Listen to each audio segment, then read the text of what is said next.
Merci Nabino Nyonso Bandeko commencer à l'émission Nabino sur le podium chaque dimanche à partir de 19h05 rediffusion dimanche na minute 30 et jeudi na 16h toujours na CCTV Canal Congo Télévision. Cette émission qui est présentée par moi votre humble serviteur Ndeko Danou qui fout la merci. Merci à vous tous qui êtes branchés. Moment où pour la émission Nabino sur le podium, cette émission parmi les émissions la plus suivie de la ville de province de Kinshasa. Merci. Je ne peux pas débuter mon émission sans remercier mon réalisateur patron de cette émission là. Il s'agit de Dieu merci qui fois je le salue. Il a été toujours foulé au moulin pour nous couper Sabino ba image qui toque Nabino. Merci aussi à mon directeur de programme Romain Makonda, autorité morale de cette émission. Merci à notre DG Raphaël Kibuka, notre cordon Raphaël Kibuka. Merci aussi au numéro 1 de notre chaîne, sénateur Jean-Pierre Mbemba, place Azali Kolanda Bissona Libota na Imubimba. Merci Nabino Nyonso na Bakongomani Oyo. Vous allez toujours brancher pour la Kolanda émission Nabino. Après avoir causé dans l'église, vous allez dans l'étendue, dans salon pour la Kolanda émission Nabino sur le podium avec votre humble serviteur Ndeko Danou qui faut l'agir.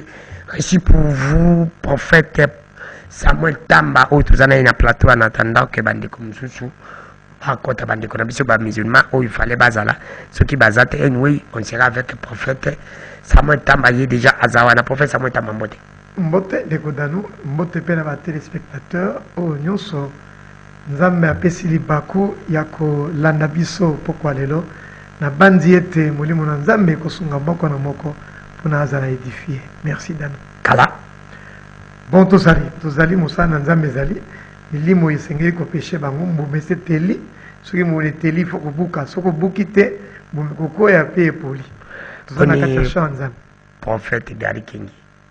Prophète Gary azamalamu aza très bien, donc il n'y a pas de problème. Merci.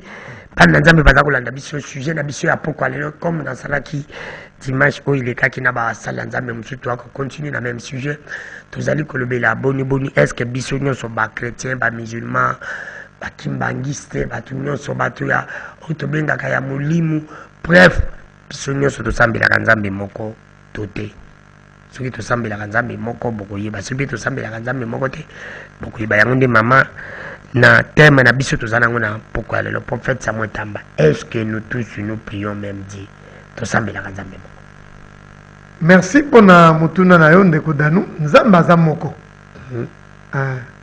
aza moko peza na nzela moko kaka oyo esengeli omona nzambe wana ndenge makomi na nzambe elobi mpona korépondre directement ngai na kimbangiste tosambelaka nzambe moko te ngai na musulman tosambelaka nzambe moko te et ça c'est un danger eza piège euti epai na moyini piège euti epai ya satana. Ce qu'on a dans la Bible, to baza kolanda biso bakotanga na Exode chapitre 20 le verset 3. La Bible dit tu n'auras pas d'autre Dieu devant ma face. Nzamba zo telemela banzambi nzambe o mususu libanda. Déjà dans Exode 20 commandement parmi les 10 commandements il y a liboso. Alors dit vous n'aurez pas d'autre Dieu devant ma face. Azo kebisa po ya yebi ete banzambe ya lokuta pe ezali ningo otangi wana parce que nzela moko kaka ezali ya ko retrouver nzambe ya solo okozwa ngona Jean 14:6 abi je suis le chemin la vérité et la vie. Na acte 4:12 Bible dit il n'y a de salut en aucun autre nom dans nous. Le biko ezana kombo mosusu te kaka na kombo na Yesu. Yesu ndaza nzela pona komema biso pa ya nzambe. Ye moko aza nzambe pona komema biso pa ya nzambe. Wana za deba mususu.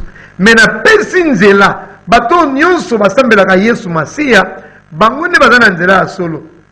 Soko sala nzela ya Yesu Masiya te eza solo te. Pona nini? Parce que nzambe ye moko na bolingo na ye atiaki nzela bato bayeba na kobika mokili ezalaki ya kopengwa. La Bible dit, Romains chapitre 3, verset 23, que le Oyo Sasana Lisumu a privé na kembo na nzambe, a komo na nzambe te. Le salaire du péché, c'est la mort. Tango motasali lisumu, boko futa nyongo wana kaka pa ya moto bosali lisumu. Lisumu basala yango pa ya moto te dano. Tosala masumu liboso na Nzambe. Nzambe ye a indiqué nzela. Alobi tala nzela alobi ko yango yo ko kene nzela mosusu te. Soko ke nzela mosusu eza pona lipengwi na yo, ezali pona ko kene na Nzambe oyo Satana a créé. Tout le monde a envoyé ba parti politique. Tout le monde a basali to benga dédoublement. Nzela za boye mais mutu a créé susu mosusu. A tie photocopie. Donc ba ecclesia mosusu eza ba photocopie. Mais nzela ya solo eza Yesu Masiya bomoi eza na Yesu Masiya. Balobi na Bible oyo aza na Yesu aza na bomoi. Oyo aza na Yesu te azangi bomoi. Voilà un peu ce qui n'a pas une réponse claire na ko se résumer na ko baboye. Biso banso to sambela ka Nzambe moko te. Parce que zana molimo moko kaka molimo wana ne sengeli te ya bato nyonso. Il y a un seul esprit. Et le Saint-Esprit est côté à moto nyonso. Saint-Esprit est impossible à terre bato banzela bi balé parce que Bible ya moko pe lobi je suis le chemin, la vérité, chemin kaka moko mi balé te mi satopete. Mais alors prophète Samuel Tamba tout monde qui le 31 je crois que décembre tout ça va veiller Zalaki. Moi j'aime citer, moi je n'aime pas que dans le moment où ils ont tout dans ma collecte parce que dans le bagabosel le peuple simbo pasteur de deux kamba na pe simbo te place à kolanda biso à salaki prière ou veiller pour la nation na bande konyoso alobi na mikono ya zali musala Nzambe neti yo alobi ke biso nyonso to sambela Nzambe moko yango babenga ki ba musulman ba chrétien ba kimbangisi bref akopesa pasteur nyonso asambela pona mbuka ezalaki ve moko mais yo lelo na landio na bosolo pe bokibi oboyango. Ah, heureusement, yo moko lobi ke ndeko tangi kombo, alobi biso nyonso ndenge tozali to sambela Nzambe moko. Heureusement, il ndeko na ebisho bongo. Mais oh Bible lobi ça différent. Bible lobi makamzo na ko peso passage. Ezebele na Exode 23:33. Babi eza ko tu piège. Yoka na ko tangango. Exode verset 23 chapitre 23 le verset 32. Tu ne feras point d'alliance avec eux, ni avec leur Dieu. Yokanano. Tokosala bo yokani na bangote, pe na banzambe na bangote. Ono sotangi wana. Ngana kotanga te yom do tangaka. Mais ezala oyo kingani, confession kingani, Bible lobiao. Tu ne feras point d'alliance avec eux, ni avec leur Dieu. Ils n'habiteront point dans ton pays, de peur qu'ils ne te fassent pécher contre moi, car tu serviras leur Dieu, et ce serait pour toi un piège. Eza kutumo tambo ya kufana na bongo isika moko. Eza kutumo tambo ya kosolo na makambo moko. Donc ceux qui baza ensemble, eza makambo o bato baza ko bongisa na lolenge na bango. Na ebisio awa ete na diferença babenga rango ecuménisme. Bosangisi na ba mangomba ba etukanyoso. Eza projet plein à Satana. Eza na Biblia te. Biblia elobi ete yona bango bokeseni. Yona na Yesu Masiya okosangana na bango te eza likama. Vous n'irez point après d'autres dieux. Deutéronome 6:14. Est-ce que yo otatolaka? Yo kumisaka? Est-ce que o adoraka Jésus-Christ en esprit et en vérité? Wana yaka tozali songo, tozali sanga, tozana molimo moko. Mais soki bango bazana nzela Yesu Masiya te, eza lipengu yo mona ngane tozaka ba débat ti. Na bandeko ba musulman. Ba boyaka kondima Yesu Masiya lokola mokonzi pe Nzambe. Ba boyaka mo. Mais problème ezate Nzambe na Jésus, ezelo ko moko te. Tokoyi kozala na biso bo bato balobaka biso nyonso tosambelaka Nzambe moko elobamaka mpe na cité. Merci pour le biona. Mais il y a un mystère tokoya kondimola mokolo mosusu. Kaka na thème wana boni bono zotanga Nzambe ozotanga pe Yesu. Wana eza débat mobimba. Toye kaka poto expliquer mystère wana. Est-ce que ngada nazola notre bien? Parce que to poto na kaka ne loko wana. Pona bango Yesu Masiya ala prophète. Adam messager. Or, pour Nabiso, ceux qui ont dit que Yesu Nanzela qui prophète est comme un problème. Yesu, il faut qu'on matisse une dimension en Zambie. Pour aller à l'Isumu, Motomokila ko longola l'Isumu te. Motomokili bako gumba melaete. Yesu to gumba melakaye. Andi makangoda kati ya Bible, ezana bato ba prophète ba Paul, ba eko gumba melabango babi e bongi kaka na mokonze pa ya Nzambe. Yesu Masiya aza yenda sala mokili. La Bible dit, Jean 1, verset 1. Au commencement était la parole. La parole était avec Dieu. Et la parole était Dieu. Cette parole est venue dans ce monde et comme Minzoto, Papa Danou, les gens qui ont un problème, ceux qui ont jeunesse ont un problème, ceux qui ont politiciens ont un problème, pour ne pas Yesu na kati na bangote.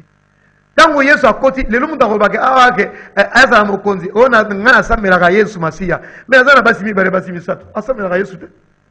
Et c'est impossible de ressembler à Yesu, on a basimi bale basimi sato. So yo samela kanani na monoko toyoki kozo ba samela Yesu mais na kati na yo Yesu ayebi yo te parce que adoration eza ya monoko te, adoration eza ya esprit. Corps nzoto ya Yesu Masiya eza neti ema molimo santo nazwaka biso akotisi biso lelo nakoganga nga naza na nga mo Kristo mais soki molimo santo akotisi yo na eklezia oyo ya solo te oza libanda ato koganga nga nasimbaka Bible nakombolaka tempelo nasalaka boye te. Bible nous dit clairement que Nzambe azoluka ba vrai adorateur ba kumba melia solo o bandimaka Yesu Masiya na molimo pe na solo eza maloba te eza nzoto te eza ya esprit tango zo déclarer wa ye moko Nzambe ayebi ke o aza na yo to o aza na yo te. Donc na lingi yo na tio défi bongisa programme na yo na mois de mars je viendrai pour na expliquer kaka mystère wana. Toko fongola ba beaucoup to bani ko expliquer point par point pourquoi to benga Yesu Masiya Nzambe. Bible yango moko lobby moto nyonso to enguma nyonso oyo akondima Yesu Masiya te lokola Nzambe aza doctrine ya ba démon. Siko bande ko musulman bandima Yesu Masiya lokola Nzambe te. Bible bengi bango ba démon. Siko yona démon bo vani okoyoka na ye. Mais professeur Moetamba kondima Yesu te bango balobi bandimaka Yesu te ke azali prophète te bandimaka nde Yesu te kazali mwana na Nzambe te azali prophète neti ba prophète nyonso. C'est ça le grand problème. Te bango basukaka wana Bible lobi ke il faut ndima Yesu lokola mwana na Nzambe, il faut ndima Yesu lokola Nzambe. Wana bango bakondima. Faut kondima Yesu na deux facettes. Neti mwana na Nzambe, neti Nzambe. Ah mais ouais. Comment ça? Ah, il y en a qui n'ont expliqué. Bible dit dans Jean 17:3. N'a musulman moko tama yeke na zo yawa. Abi prophète, Jésus n'est pas Dieu. Après c'est un passage dini. Jean 17:3. Voilà passage na ba. Ah, te, et dans la Bible te ça. Ya ako sosolongo malamu te. Po ebi molimo azana molimo na Nzambe te. Na yebi so danu solution au monde oyo eza politique bosala kawana te. Eza makere bosala kate. Solution au monde oyo eza Yesu Masiya. Ce qui m'ont dit Yesu Masiya solo a comme changer. Lelo bolingi bo changer société. Kasi yo moko olingi comme changer te. Ndeko danu zoba cassette na yo. Zoba cassette na yo to ça na émission moko il y a 2 ou 3 ans. Ezara le 30 juin. Au tout nanga y question. Au loin na eu des pes ponanini. Na zo na loin ça fait plus de 25 ans. Parce que je t'avais dit que non solution à mokili oyo. Soko za na mémoire. Ils qui prophète de raté que non, qui n'est qu'un montu na chambre vete, zo chambre de 10 té. Na pete la yo lo allons-y, il n'y a pas de problème. Dans notre salle d'émission, ce qu'on connaît cette émission.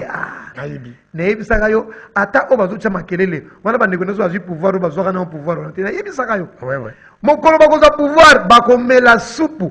Eza na moto te akoboya gloire mokili oyo soki kaka alobi ete na mokili toko adorer kaka yo. Yesu Masiya ba matisa na ngomba pendant 40 jours. 40 nuits nzala. Satan ebisye na kopesa yo mokili nyonso mbongo basi soki kaka gumba melingai. Réponse à Yesu bien en Matthieu 4. Simple. Alobi ete il est écrit que ba adoraka kaka mutu moko. Soki moto akomi na dimension wana ndako boya mbongo. Soki akomi na dimension wana akoboya basi. Mais soki akomi na dimension wana te atoba to tia makelele lelo. Tanga ba pot na mona bino osana ba débat na bino tanga ba ngonyo so wana soki ba tie na pouvoir akoyiba. Moto akoyiba mbongo te, aza moto aza collé serré na Yesu ya solo. Moto aza na Yesu na mbebote, mais moto na kati na Yesu Masiya fanda. O aza frère à solo, o aza adorateur ya esprit pe ya bo solo. Baza mingi te. Baza ra. Donc on a eu que non tolingi ko changer mokili mais biso moko to komi changer te okopesa mayele na yo nyonso papa danu oyo tanga na kelasi nayebisaka oke awa ngada naza licencié en économie natanga na ebele wana nasalaka mpe thèse na nga wana nabi te thèse na nga baboyaka yango eleka oyebisa ezaka nini nabi moto soki andimi yesu masiya te atake géra koyiba mbongo baboya eleka na unikine na 1999 bandeko tozalaka na bango na campus bazoyoka ngai baboya thèse na nga natina koma yango depuis avant plus de 20 ans passé tozoperdre temps ya pamba solution ya mboka oyo eza nulle part ailleurs kaka epai na yesu masiya ye nde mokonzi ya mokili yango wana ayebi ke bato bakondima ye te ntango ya kala bandimaki ye te baye bacrucifie moyibi bacrucifie yesu innocent batiki moyibi ozoka barabasi moyibi oyo ayebanaki ke ye aza motomboki neti sikoyo nazoloba boye bakoyoka ngai te bakoboya yango ezabi sava boyaka kaka epai na ngai boya bongisaka libota eza na mokolo ngai natia mokili kosuka Jean 17, 31. Il y a un jour où Dieu va juger le monde. Merci, prophète Samuel Tamba. Tu as une question. Prophète Samuel Tamba. Na bosolo pe bokebi to la koza kolanda wala moni bato ba kolanda biso belé. Là je vois berger Abraham Bosanga ilombe akolanda pe biso bande ko ba ko benga. Ebele nous sommes bel et bien en direct à Kinshasa qui est la capitale de la République démocratique du Congo. Pourquoi profiter de nous la question belé aux peuple Samukilia pour pas inviter ba été bakimi. Non. La mission bakimi. Non. C'était pas ngani mutu. Na benga ki bango. Mais bakimi. Oh, aya m'inviter Zakio. Oh Dieu. Oui, c'est papa t'en parlait sur l'écuménisme. Sur mais non, pas musulman. Na bengi bango brisque ba ya kinde pona yo. Mais sur bakimi yo ba il n'y a pas un problème. Alors profitez, vous avez la question actualité. Mais non, ma question est mais encore kende. Prophète Samuel Tamba. Oui, est-ce que le but semble la kanzambe mon côté?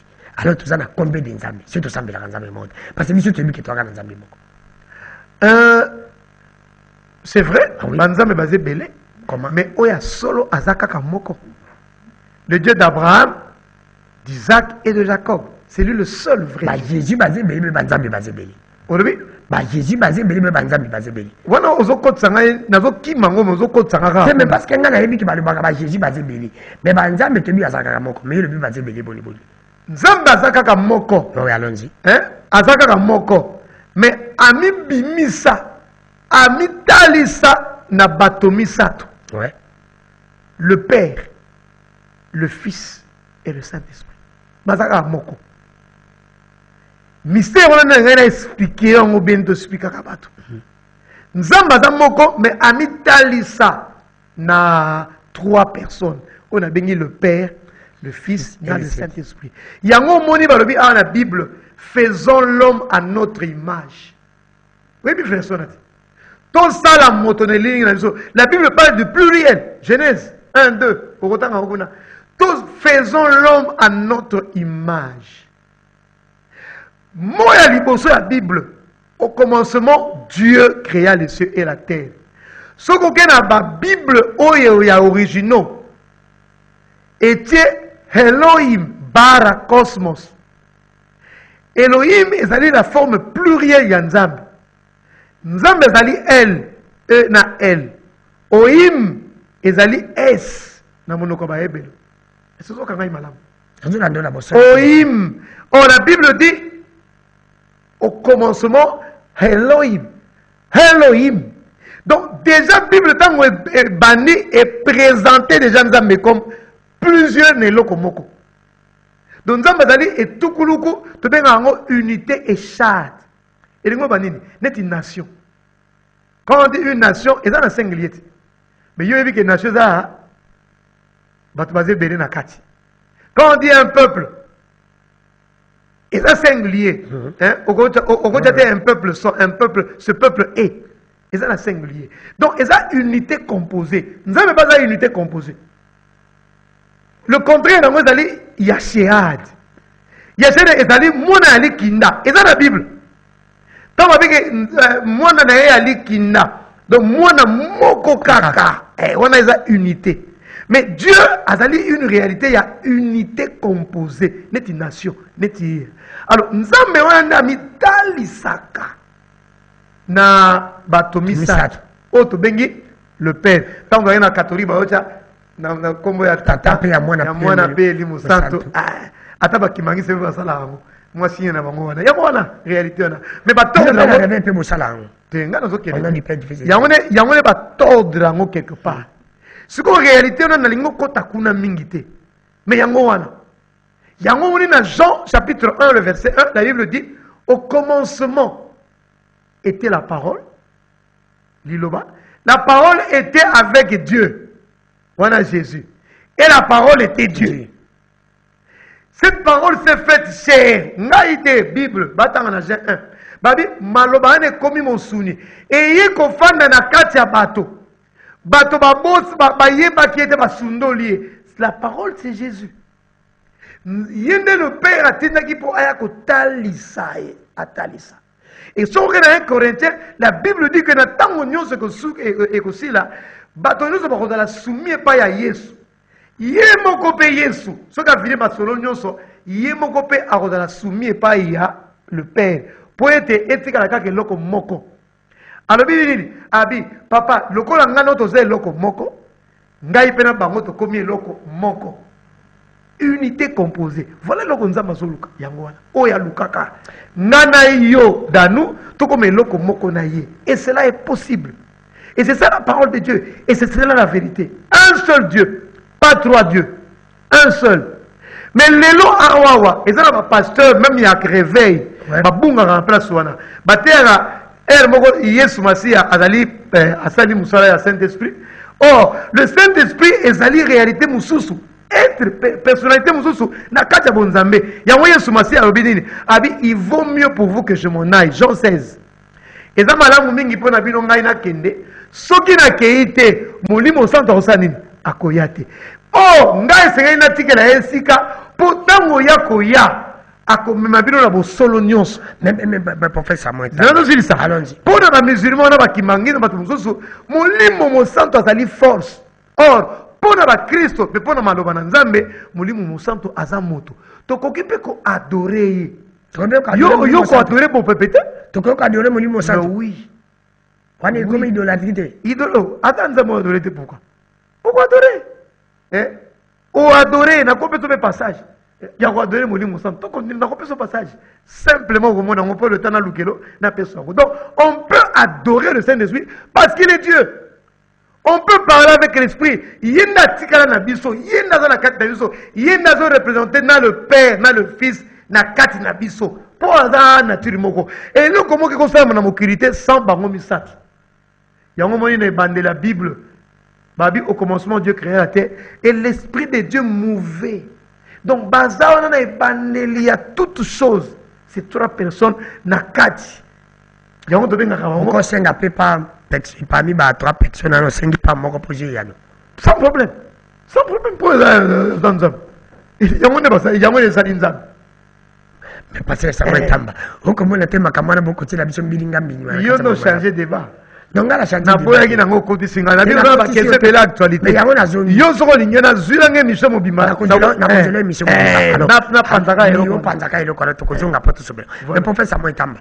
Pour exemple, de laisser des choses comme moi. Mais Dali, mais Dali, Tokozongi Lango, si les podiums, les années, c'est Bali, Kaukakate, et Dimina, Kagamai, mais si la répété.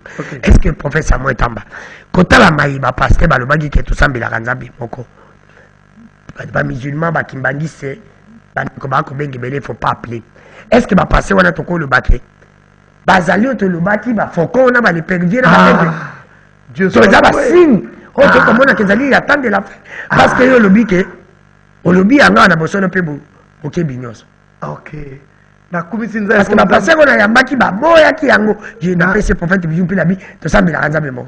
Na kumisi nzambe po nzambe soka lobi likambo lelo dana zo benga batu ba fokon ba perve na ko komisa kaka nzambe po esengeli mutu na ndako na ye tango pasteur azoloba ayebiki o aza pervi oyebiki o aza fokon oyebiki o aza aigle. Voilà. Donc na kumisi be na nzambe po na maloba o eutaka pai na ye etikala kaka ezo sala nzambe pasi bato bazana ndako ba yeba kaka eloko moko na mokili o Satan azana basali na ye Nzambe pas na basali na ye bituma no so yangwana oh nous tozoma na kata mokili o ezali la guerre des adorateurs Satan lingi bato ba gumba mela ye nzambe mpe alingi bato bagumamela ye bitumba ekoti omoni obenga bulubulu nzambe akotya moto bulubulu te bulubulu ekoti mpo na nini mpo satan ye koambrouye bato bazoyeba te ya solo wapi ya malamu wapi na explikaka awa ezala faucon ezala épervier ezala aigle baza bandeke oyo baya kokangaka baliaka misuni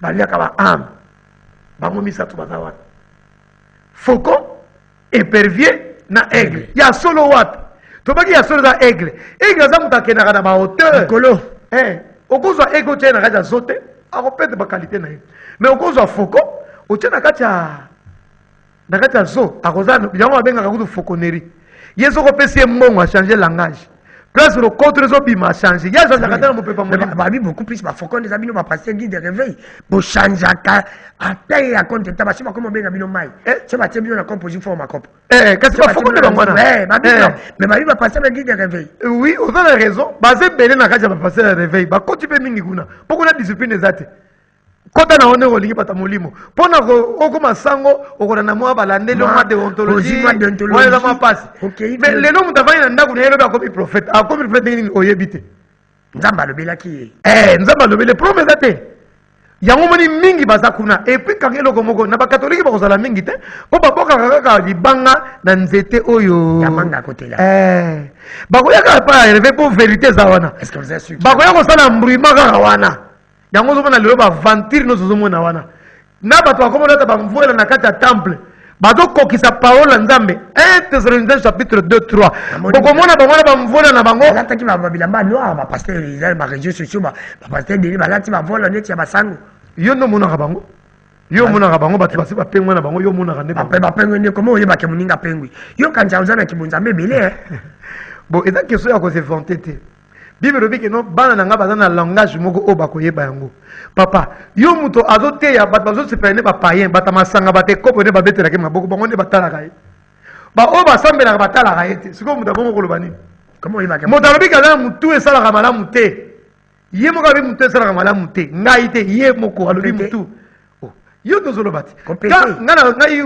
mwa wana eza impoli ngai alobi yango ecervele moto abi aza na motu aza na cerveau aza ecervele teme français yango wana ecervele yango bakele motu esalaka malamu te ozoka sikoyo moto abongo ye moko alobi bongo sikoyo olande mpo na nini or la bible di bozala bamodele na nyonso baza bamodele na nini okona bongo ntango moto afongoli monoko azoloba bato oye baya pa ya nzambe bango bazokima nzambe papa eza na basali mosusu soka bandoloba kaka awa yo dano oza na mwasi na yo na ndako monsieur x oza na mwasi na ndako obimama kokenda so église te paster oyo azoloba boye prophète azoloba monoko na ye ezokimisa bato ndako ya nzambe monoko na ye ezokimisa bato présence ya nzambe monoko na ye ezokangela bamama bapapa babi bokokende susu etala makambo bapaster basalaka mpo nini mpo na mosali na nzambe alobi soki wana alingi nzambe to alingi satan ntango ye alobi bato bakimi église ntango ye alobi bapaster babike papa balobi bamama bokende susu te tala makambo bosalaka na ate église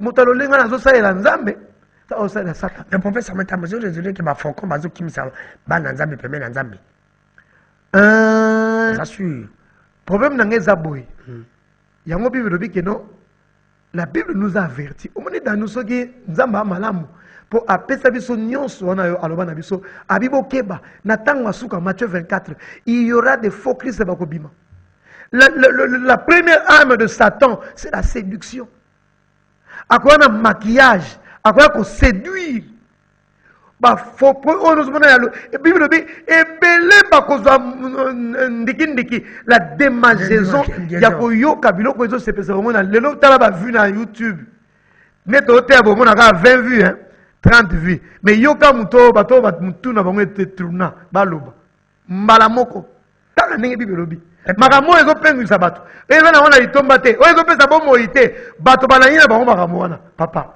mais c'est grave eza grave bato bakimi nzambe yo koloba teke te neti biso ndako zo na tali biloko wana nazotala yango mingi ifana kene senga nzambe pardon nezoso vérité mpo ekoderange motu na eza na makambo so oyoka motu ezobima na monoko basala nzambe ezobima na monoko ya bafaucon na baepervi na basali na nzambe te soki moto azoba makambo eza na nzela te aza koni na molimo na nzambe te aza aigle te aza faucon aza épervier Est-ce que prophète Samuel épervier oyebi tango yo moni kaka boye bato mosusu soki bamoni kaka mais moto azaka ventile o aza escroc yo pesa bakoma bamaya yo oyebi kolekanga mpo oza journaliste soki moto abongo imagine akopesa exemple nini okopesa bible obi paul azoloba soyez mes imitateurs comme je le suis de Christ. L'homme de Dieu doit être un exemple en parole, en conduite, en foi. Tant que l'homme de Dieu doit être papa, les lots comme ils sont, les prophètes, mais et pourtant, c'est le travail le plus noble. Il faut pas dire, moto ya kuta na kananzambe, moto akobimisa maloba na monoko na ye, bato bazobika, mais le lot tala ndenge ba rabattre ngona se. Bana nzambe batombola minoko na mitu na bango, miso na bango likolo, et comme okitana se à cause ya ba mateya, ya ba faucon na ebe pervi. Faucon na yebisu yango, alinga kosala makambo neti aigle neti mpongo. Maza pongo te po ba dimension pongo akota ya kokota te. Pongo aza muta ba hauteur, muta ba montagne, muta makila. Muta makila za nini? À tout instant aza na révélation en nzambe. Mais l'autre ba révélation ya ko fondé. Ndeko ya lobibo yo po lingo expliquer. Moko na soko kazoba année 2022 eza année ya ténèbres pe ya lumière. So 2021 za gani ani. Prophète mo azoleka awa bi année 2022 bo keba nango.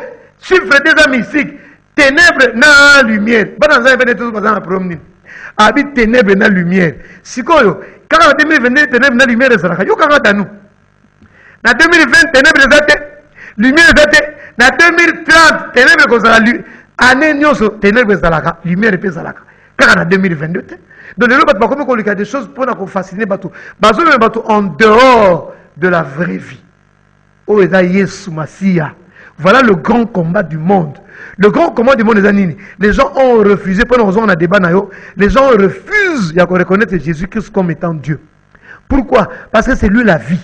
Pourquoi? Parce que c'est lui que Dieu a montré de son doigt. Alors il dit, le Père a dit, pour y pas la naïe, n'a autant la passage en papa sur naï malam, va comprendre malam. Je pense que nous avons malingé, nous avons expliqué en malam. Romains chapitre 3. Le verset 25. Yoka. Celui que Dieu a destiné à être par son sang pour ceux qui croiraient victime propitiatoire afin de montrer sa justice, parce qu'il avait laissé impunis les péchés commis auparavant au temps de sa patience. Ye o nzambe atalisaki bato bakende pa inaye pour être yenda sombaki bango. Voilà ce que ce passage là dit. Personne dans ce monde, papa, mokote na mokili oyoyo asopa makila na yepo yobika danu. Ezana bato sala nzambe mabele lo baza ba criminel, baza basi ndumba. Bazo sala makambo mabe adultère, makambo nyonso mabe bazo sala. Ndeko. Mais bayeba que il y a une provision ndeko. Yo zana mabe, yeba ete il y a une provision pour toi. Jésus-Christ mwana na David akufa ki pona makila na yo. Lelo soko ndimi kokota en contact na ye okoza salut. Nenge brigand oya croix azala ki sauvé à la dernière minute. Jésus-Christ, la solution du monde. Jésus-Christ, la vie et la vie seule. Solution, il y a un moment qui est tout mes autour, il y a un moment. Car comme Jésus, qui mangue sa koboyaye, musulman koboyaye, pourquoi? Parce que il y a des gens qui ont dit Yesu Masia comme Mokonza Mokili, comme Nzambe, film et Masoro nous est Siliwan. Voilà à peu près autour de Koloba. Merci, ndeko prophète Samuel Tamba, prophète Samuel Tamba, la linga ko kotara kibonzambe. Nzamba comme ça biso na dimension monsieur. Mais prophète Samuel Tamba, malgré que bandeko na biso ba communauté, mais toko za bango atapeta muke parce que c'est indépendant de notre propre volonté, ça na volonté na bango, ata moko akokota. Mais prophète Samuel Tamba, c'est là où les blancs blessés quoi, tout le ba pe bosolo pe bokebi.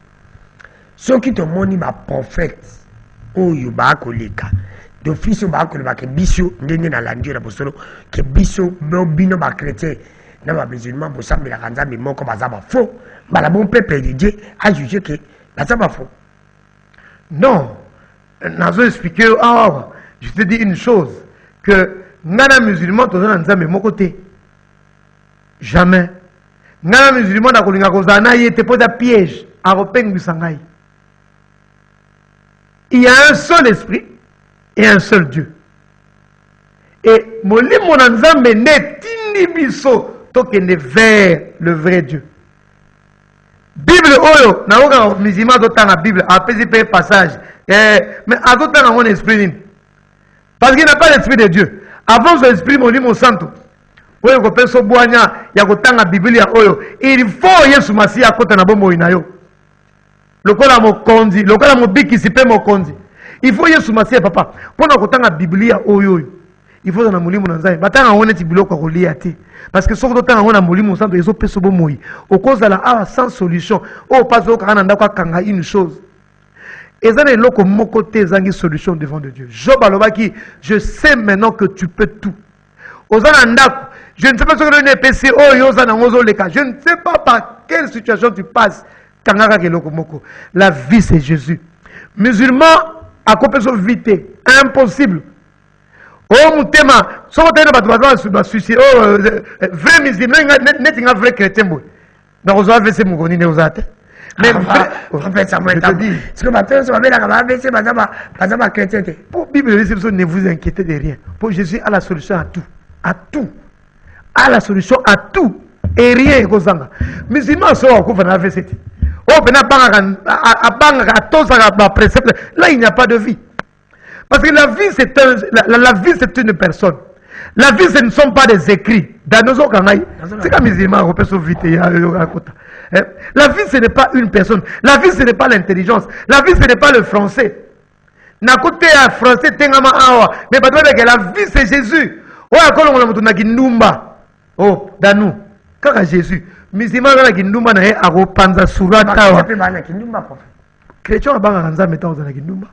Mais oya banga nzambe nzamba kolongolango mais musulman oya banga nzambe mabe na ya za nango la criminel akotika la criminel tina suka mais un chrétien quand il se convertit vraiment criminalité fait soula qui numba et fait longwa on a une vie il n'y a qu'une personne qui peut transformer la vie, c'est Jésus. Et quand je dis Jésus, ce ne sont pas ses paroles, c'est la vie qu'il met en moi, parce que la vie c'est Jésus. La vie, ce ne sont pas les écrits. La vie, c'est Jésus. C'est une personne. La douceur, c'est une personne. Parce que tu côté Jésus n'a qu'à t'inabiso. Maintenant, je suis un homme saint. Un homme. Et ça est impossible pour nous. Si tu es un premier ministre, c'est moi qui bongi. Mais si tu es un ministre, tu es un ministre. On va juger. La Bible dit ne juger point. Merci. Merci, prophète Samuel Tamba. Nous avons fait vraiment plus de 40 minutes avec vous. Parce que monsieur Zalaka toujours l'inquiétude à seul peu Zalaka qui bonzambi bongoza bazalukum. Alors nous connaissons imam malgré que vous êtes venu en retard indépendant de notre volonté, c'est propre. Et sa propre volonté, la binote est dépendante qui n'a pas na yamba binote, il faut apprendre à respecter les émissions quand on vous appelle. Alors tout celui là prophète tokozongi la même dimanche prochain. Vraiment, il faut que le prophète Abi Bisuba, Bango, chrétien, Nabino, Boussambila, Kanzambi, mon côté, Abo Yango. Est-ce que c'est vrai ou pas? Alhamdulillah, Rabbil Alamin, wa salatu wa salam ala Arshafi Morsali, Sayyidina Muhammad sallam. Maintenant, Azolo ba solo. Nzambe akela ki biso batu. Maintenant, biso batu nde to bandi ko déformer na objectif Nzambe akela ki biso. Parce que Nzambe alobi na Coran alobi wa ma khalaqatul jinni wal ins illa liya'budun. Nzambe akelaki ba ange na ba génie objectif eza losambo. Siko na forme ya biso ba musulman tozo sambela neti Jésus. Comportement nyonso o Jésus asalaki mai nyonso o Jésus abandaki kotambola biso ba musulman to salaka. Mais là bango nde ba déformer parole ya Nzambe o yaki na Jésus. On les va respecter. Oh Jésus alobaki par exemple ce que tangi na Romains chapitre 1 verset 21 jusqu'à 25. Et lobiki ezabatu oyo bazobanga bazolobaki bazobanga Nzambe. Bazobanga Nzambe te. Ole basambela Nzambe mokeli bazokende kosambela mutu. Effectivement ce que tali Jésus azoloba na katikati ya Bible alobiki na 8 na ligne na Jean chapitre 8 verset 40 Jésus alobiki vous me cherchez à me faire mourir, moi, un homme qui vous a dit la vérité que j'ai entendue de Dieu.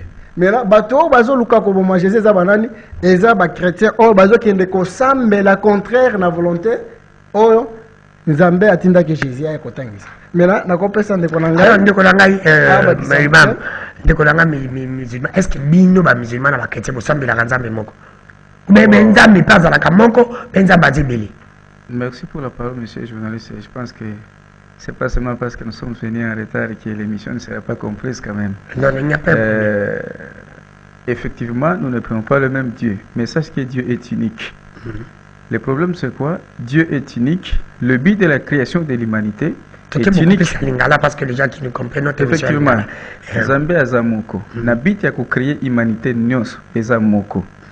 Na religion oyo Nzambe alinga kibikela mu nyos elanda eza moko. Na ba message nyos Nzambe atinda ki bango ba ya ko propager message na bango ezala kaka moko. Et c'est le Dieu là que les musulmans sont en train d'adorer, différent de ce que le pasteur est en train de dire. Mais pourquoi? Parce que mais ils n'ont pas de Dieu, parce qu'ils disent que ils n'ont pas de Dieu. Donc effectivement, mais quel Dieu qu'ils sont en train d'adorer? Qui est ce Dieu là? Il dit créateur. Le Dieu, quel est son nom? Qui est-il? Le nom de ce Dieu créateur. Mais il s'appelle Allah. Il s'appelle Allah. Et le nom Allah, pour savoir le véritable nom du Créateur, ce nom-là n'a pas de genre, n'a pas de nombre, n'a pas de caractère, ou soit au majuscule ou minuscule, pas du tout. C'est-à-dire c'est le nom Allah. Et ce nom-là n'a même pas de genre. Le nom au par exemple Dieu. C'est possible, on le même déesse, même si ça commence par une lettre majuscule, comme les règles de la grammaire l'exigent. Mais c'est possible à la déesse. Elohim, c'est possible à la Elohim mais en pluriel, c'est différent du nom Allah. Donc c'est-à-dire le véritable nom du Créateur ne doit pas avoir de genre, de nombre, ni de caractère. Voilà le nom propre du Créateur que les musulmans sont en train d'adorer. Maintenant, ils vous disent, qui est ce Dieu qu'ils adorent? Voilà pourquoi nous disons, ils n'ont pas Dieu, ils n'ont pas un livre, ils n'ont pas d'ange, ils devraient qu'accepter l'islam. Et les musulmans, pour qu'ils adorent le véritable Dieu, selon l'enseignement que Dieu avait révélé aux messagers, qui fait à ce que l'islam soit aujourd'hui une religion véridique qui ne sera jamais contestée par qui que ce soit. Professeur Montambolandi, n'a pas besoin de maloba, avec lui vous en avez démontrer bango parce que au moins que oyo le baki n'anga fallait bango bazala parce que selon là n'a pas une tendance mais j'étais un peu convaincu. Ok. Démontrer bango que tout le besoin d'en minutes ça mingi te to gagner. Il n'y a pas un problème. Na longo rapide. Longo rapide. Très bien. Maïe na retard mais bilo ba pc et dini bango et meli bango bango. Baba ça. Yoka papa. Dans le bien solo. C'est Dieu qui nous a créés. Nenge yo zawana ya zananga tout pas créature ensemble. C'est Dieu là qui m'a créé, c'est le même Dieu qui l'a créé. Ouais, a créé bango. Mais le problème de ce zanini, si ko pona ko kuta na ye babungi nzelawa. Pourquoi? Après ça, on partage à 1:21, je remets chapitre 1, verset 21-25. Pour me dire que, bisous de Bunginzela, on est adorer Nzambe, tu dois adorer un homme. Comme on est Jésus. Pour nous, Jésus c'est un homme. Là, il y a papa dans nous. C'est là dans nous. Pour nous, Jésus c'est un homme. Tu dois adorer pour nous. Ce qu'on a pour la Bible, il y a la Bible. Matthieu chapitre 28, verset 9. Allons-y. Jésus vint à leur rencontre et dit, je vous salue. Ces femmes s'approchèrent et elles adorèrent. Bon, bah, boy, toi adorer Jésus. Mais dans la Bible, il y a eu des femmes qui ont adoré Jésus. Ce qu'on se dit, Jésus a embêté. Et il y a le but place, oh papa. Mais c'est biblique que le but, Jésus a mis moi, un homme. Pas de problème, tout le monde a verset 40. Mais yo mon arrêté pas botara Jésus pas un Marie botara. Jésus était en même temps homme.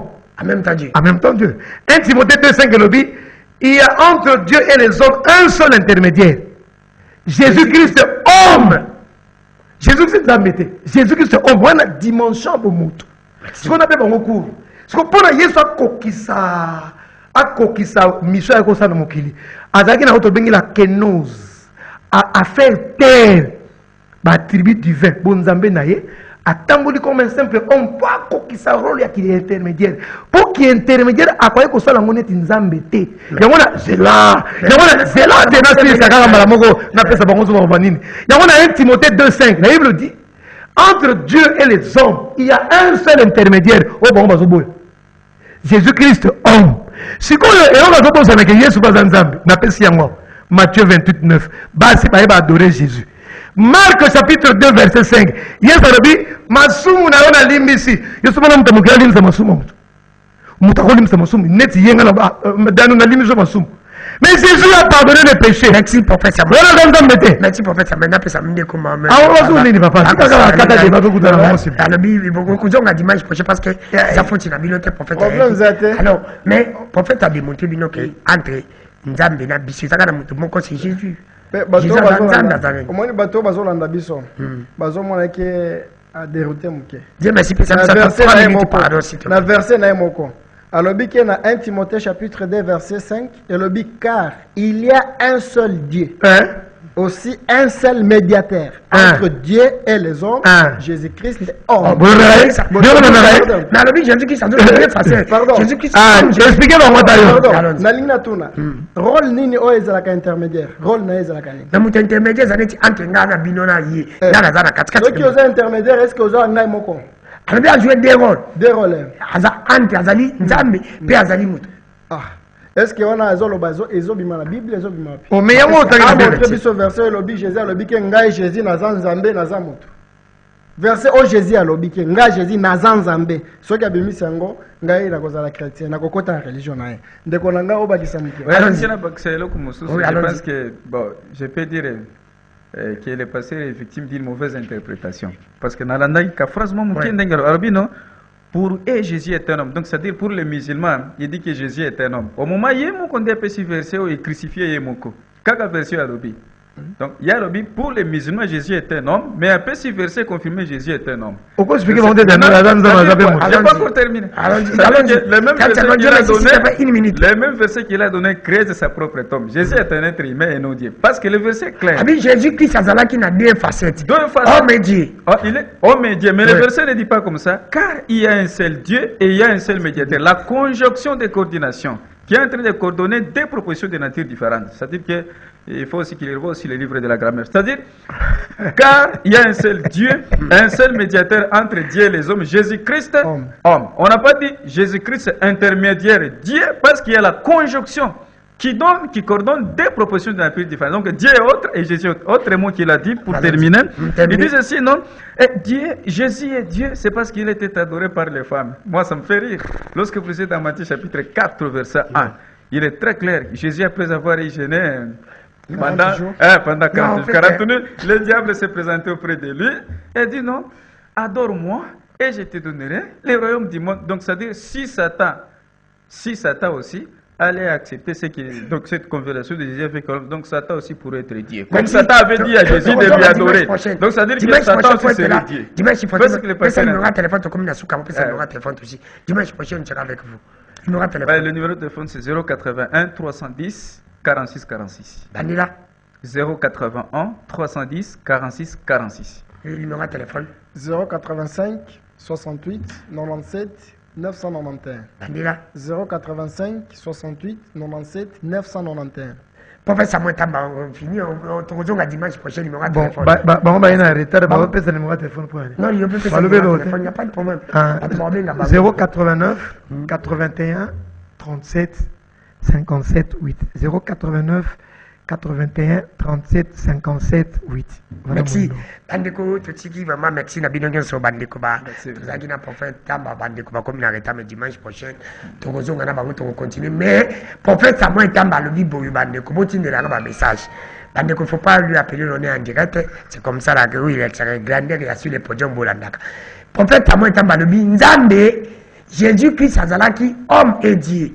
Azalaki na milieu wana bandeko ba musulman ba boyi yango est-ce que ezali lokuta te ezali ya solo bino bandeko bana ndako botindelanga ba testo botindelanga ba verset biblique botindelanga dimanche prochain akozonga na bango pona toloba est-ce que Jésus pas bandeko jouer des rôles tout pour ba musulman ba boyi prophète abeza bongo bino ba tumse botanga bible botindelanga ba verset pona zo sala to kutani dimanche prochain na bango na même chaîne même heure bye à la prochaine.